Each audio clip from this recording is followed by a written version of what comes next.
отлично, все хорошо. Все меня там поддерживают. Потому что мен бактылуу адаммын. Мен неге бактылуу адаммын? Мен Кыргызстанда жаралган, төрөлгөн үчүн бактылуу адаммын. Экинчи, неге бактылуу адаммын? Ушул ата-энеден төрөлгөн үчүн. Үчүнчү, мен ушу желекти коргогон үчүн. Азыр кандай депутаттар ушу желекти кабыл алган, жаңы желек качып кетишти мамлекеттерден. Мандатын берди. Мен отурам. Мен ошо террордон колдойт ошо преступный мир деген. Сен желекти коргогон адам уборка кылбашың керек. Тамак кылбашың керек деп. Мен дем алып жатам ал жерде. Молодец. Жакшы абал. Сизге тагылган айыптарды кандай деп каалайсыз? Коем жөн эле баягындай. Кишинин чечкилерине процесс Жомок, эч кандай күнөө кылган жокмун.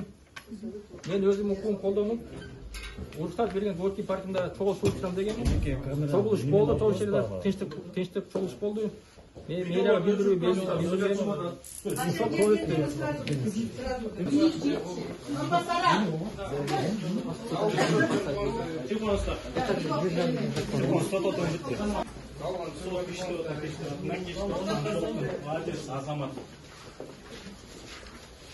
Тогда Таркан Волкова, он оказывается, он хочет взять мнение, согласен или нет.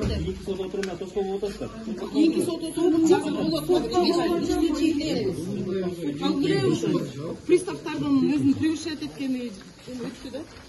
Беренені қойып атады да, 278 бұл призывы билікті басып алып, неподчинение дегендерді барын қойып атады. Қайдағы неподчинение бар, көріп тұрғанымызда желекелі, туғале қарсы болған. Анам парк Горькийге шығамыз деп айтқан. Парк Горькийге масымақтан жашауақыла деп президент айтқанда, жашағыла ошо парк Горькийге барып алып депчи. А эмне үчүн дайыма тандалма саясат болот да, мисалы үчүн биз парк Горькийге Украинада согуш боюнча чыкса бизди кармап кетти, а Орусияны колдогондор ырдап атышты, ошол жакта концерт берип атышты, аларды тийген жок. Мына бүгүнкү күндөгү биздин Орусия Федерациянын басымында калган саясатты көрүп атабыз да. Биз точно ошол мамлекетте болуп деген тоталитардык режимге баратабыз. Бардык кишилерди камап, анча жакпагандарын түрмөдөн өлтүргөнгө чейин бүгүнкү күн болуп атат да. Мына бүгүн аябай оор айыпты угулду. Часть 3 депчи, аябай чашки деп. Анан ушундай желекти эле колгоп чыккан кишини чашки деп камаса, башка маселелер эмне болот билбейм. Мында рецидивист кылып эле баарыбызды айга учурушат окшойт буларчы. Ошо анан эксперт, постоянно бир эле эксперт, бизде Жанышбек уулу Азамат деген бар, ал кичине өзү урукчал балабы, ушундай аны тиги кимди айта кетиш керек да, Чолпонкул Исаевич Арабаев.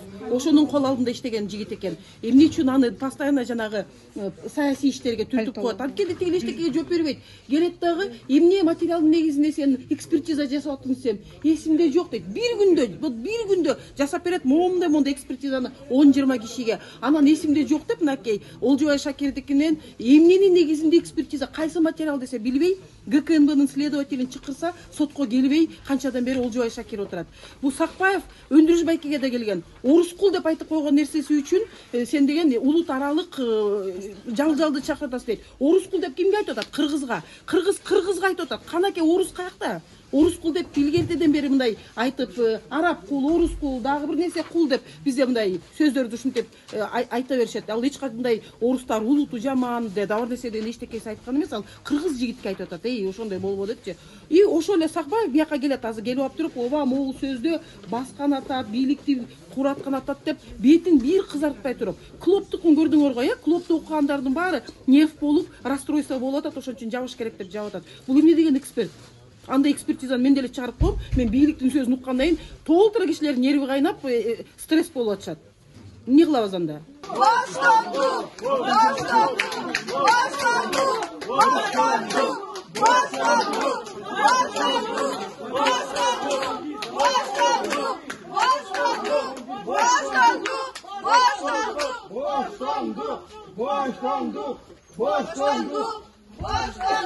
Менин жардамчым, мындай айткан жардамчысы ошол 9 декабрь күнү, то есть 6 же 5 декабрь күнү уруксат кагаз берген, Горький паркта митинг өткөргөнгө, тынчтык митингин өткөргөнгө биз справка алганбыз Бишкек шаарынын мэринен.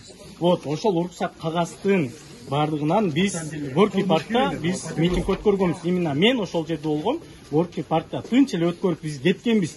Анан эмне себеп муну азыр башка статья коюп жабып атат. Биз Горький паркка уруксат кагаз, биз мисалы площадька чакырган жокпуз, ак үйгө чакырган жокпуз, митинг өткөрөлдү деп желекке каршы ой пикирибизди калтырганга эми бул баланы жабып аткан бул туура эмес. Вот, мен билбейм эмне себептен жабып атат азыр каждыйыбызды. Макул, балки мен да бүгүн эртең жапкан аракет кылабы. Эмнеге? Өзүбүздүн желекти корган бул кылмыш болуп калды уже. Кантип түшүнө элем, каждыйыбыз да бизге окшогон жаштарды камай берсе, анан эртең ким калат Кыргызстанда? Бүт барабыз, за границага кетип атат, Европага кетип атат. Балдары ким калсын, айтсаңар иштей турган. Мынтип ачыгын айтып чыксак, анан бизди камаса, эмне кылалы эми? Кимге кайрылалы? Чоңдорубуз болсо жүрөт, мынтип эч кимди карабайт, анан мынакей жүрүшөт, парламентти карагыла.